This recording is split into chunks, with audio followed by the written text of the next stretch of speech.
Being very entitled and controlling, narcissists have no difficulty stepping all over your personal boundaries. So that's why I put together an extensive video class called This Is Me. It has 25 videos, written documents, guided questions. I'm going to teach you how to have healthy boundaries. There's a link below, and I hope you'll find it to be quite therapeutic.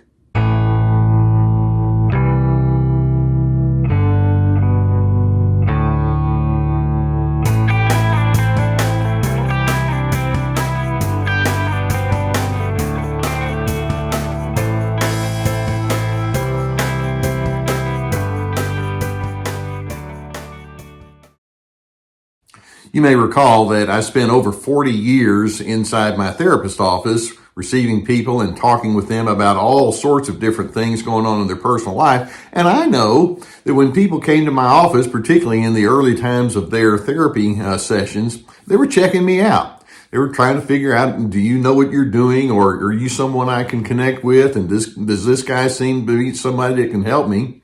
But you see, in reverse, they may not have known it, but I was checking them out too. One of the things as a therapist that I would watch for is, obviously we would try to break down a case and figure out what's the nature of the problem that we have here. How did it happen? What are some of the roots to the problem that are there? How are you moving forward? And how are you going to be able to make some improvements upon yourself despite some of the things in your life that you don't like? But there would be one huge ingredient that I would be watching for that would tell me if we're going to have a successful case or not. And that simply is the ability to self-reflect. Or maybe we could even take it a bit further, the eagerness to self-reflect. Now, obviously, it's good and helpful to try to figure out what's going on out there in the people that are in your life. Why do they treat me the way that they do, and what's their motive, and what are they trying to gain by treating me in ways that I don't particularly care for? And you want to know another individual's history. You want to know their motives. You want to know the nature of some of the systems that you might be in that are narcissistic in nature. But ultimately, the further you go into your own self-adjusting, the further you go into your own change process, you begin to admit to yourself, I can't make other people and systems conform to me. There's some things that you might be able to say or do to establish more boundaries or to be more assertive, but ultimately, you're kidding yourself when you begin thinking the way that I'm going to solve my problems is to get everybody out there to act in the way that I want. Instead, what we have to do is we have to learn how to go inside of ourselves. What's happening on the inside of me that I might be doing that perpetuates my problems? And that's where narcissists get stuck. They have such a poor capacity for self-reflection that they're constantly adding to their own woes because they're not watching the right person. They're looking at everybody else out there and they're not examining who they are. I mean, one of the simplest things that I would try to get people to do is let's examine the meaning of your emotions. And there are many emotions that people have. Your anger, why is it there? What does it mean? What are you hoping to accomplish with it? What's legitimate about it? What's not legitimate about it? What about your fears? And how can you detect when you're in a fear mode? And thinking of that, why do you distrust people so easily? Or those resentments that you're holding on to, how is that helping you? How is that harming you? What about this egotism stuff? What's going on there, and how did you learn how to hold on to that? Or your feelings of inadequacy, because they do show up, or that haughtiness that you have. What's that all about? And so I would want to go into those kind of topics with individuals, but with narcissists, like I say, they just don't go into the self-reflection mode. They're constantly thinking, well, I'll tell you why I'm angry. It's because that person over there is doing this, or I don't have the fears that you may think I have, or I'm not as insecure as you're implying. They have very poor insight, and that being the case, they don't grow. They remain stuck.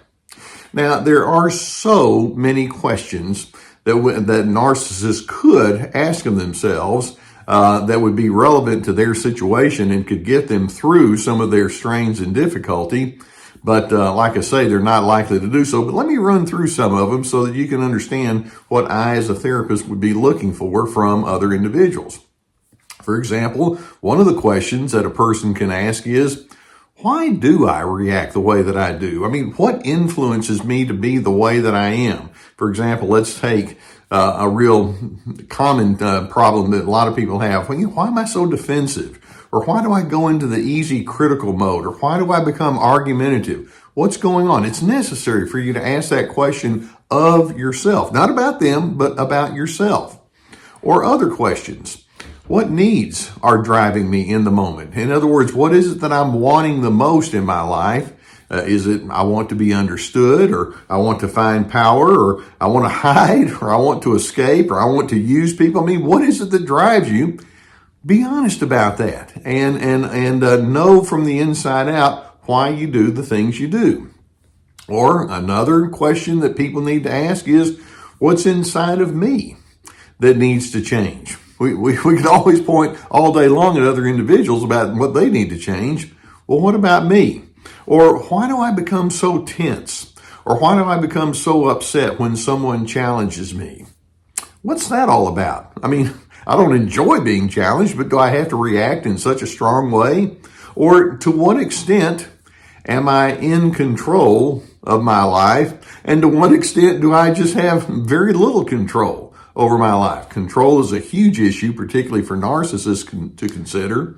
Or other questions, what pessimistic thoughts do I nurture? Sometimes they may be pessimistic thoughts of an accurate nature, but is my pessimism well grounded, or is it just me being a negative individual because I'm not getting my way?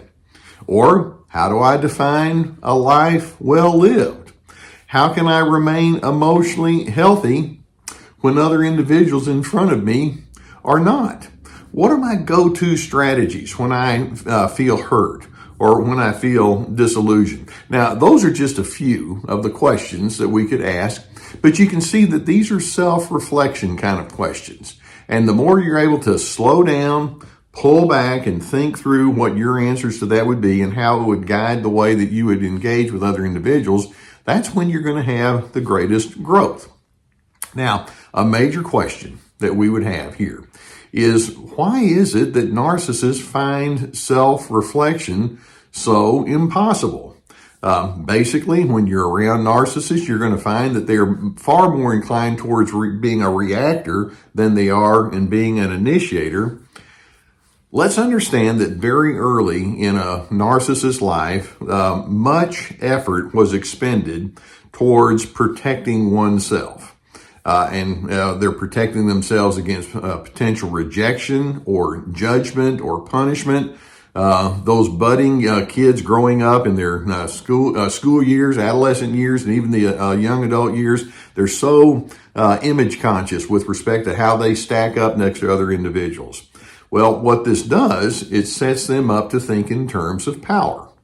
There are winners, there are losers, and I don't want to have to be a loser, but there are plenty of power people in their world who will try to tell them otherwise.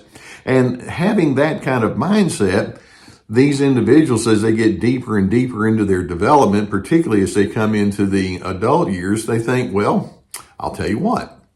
If I can find various ways for me to be in control, then I'm going to be the one that wins and I'm going to have a happy life.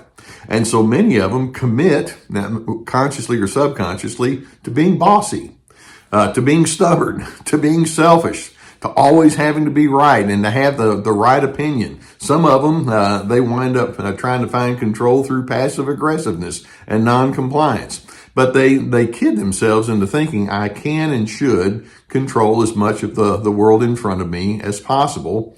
And then as they begin falling deeper and deeper into that control kind of mentality, a type of paranoia begins to take over their life.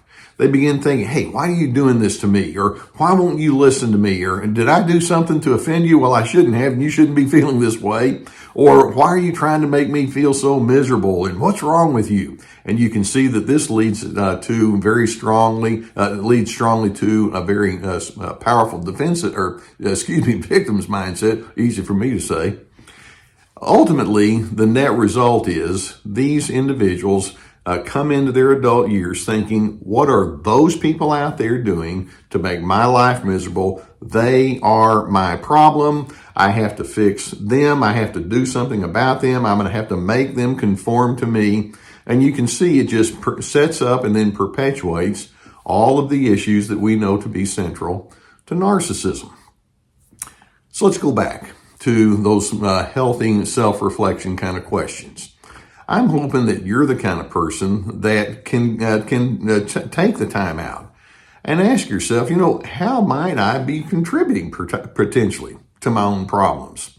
And then what is it that defines me? And why do I matter? And how can I improve myself in such a way where I'm the best version of myself? And then that being the case, how might I be a healthy version of myself in the presence of other individuals? Perhaps they can feed off of that. And if they can, I still am going to be ahead of the game on that. What does it mean to love? What is my definition of success? What is my definition of the word enough? Knowing I'll die one day, and this is a terribly hard one for narcissists, how does that impact the way that I manage my today? Why do my relationships matter? What am I hoping to accomplish? You see, relationships don't just show up in a happenstance kind of way. Emotional well-being doesn't just happen by accident. It takes planning, it takes thoughtfulness, it takes introspection. And like I say, narcissists stay stuck in their narcissism because they don't want to go there. So my encouragement to you is to know that self-reflection has to be one of the most powerful tools for growth. Unfortunately, it's something that narcissists don't develop. Don't get pulled into the power games that go along with their inability to self-reflect. But instead, I'm hoping you can ask ultimately, how can I stay on task? How can I remain inside my sense of purpose, knowing that I'm in the presence of a non-reflective person? What does that mean to me? I hope that videos such as this can give you some good things to think about. I'm hoping you can understand more of who you're dealing with there so that it can help you understand who you're dealing with inside here. That's why I do these videos. If you haven't already hit the subscribe button, I would encourage you to do so. Hit the notification bell too. Hit the like button. That helps. If you have a need for therapy, and I know that many times there are times when you want to reflect with someone who can give you some good guidance along the way. I'm a huge believer in that. I'm retired now from my therapy practice, but I'm sponsored by the people at betterhelp.com, and there's a whole team of licensed professional therapists that you can access. If you go through the link below, you get a 10% discount off your first month.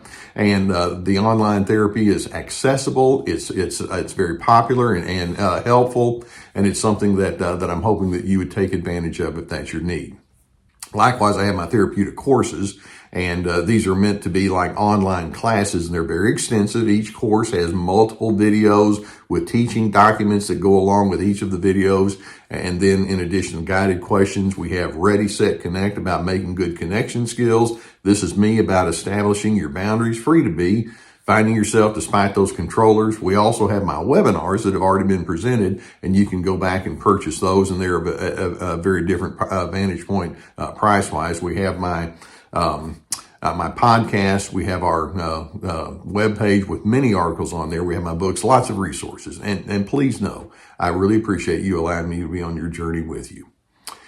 In order to make movement forward, you have to eventually quit blaming everybody else, and you have to take a hard look on the inside, which is why narcissists continue to be narcissists, because they don't do that.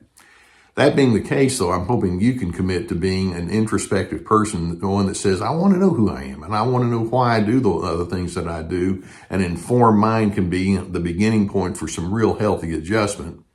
And as you commit to that, and as you maintain that kind of mindset, I'm hoping it sets you up to be a person of steadiness and a person that's able to find true peace.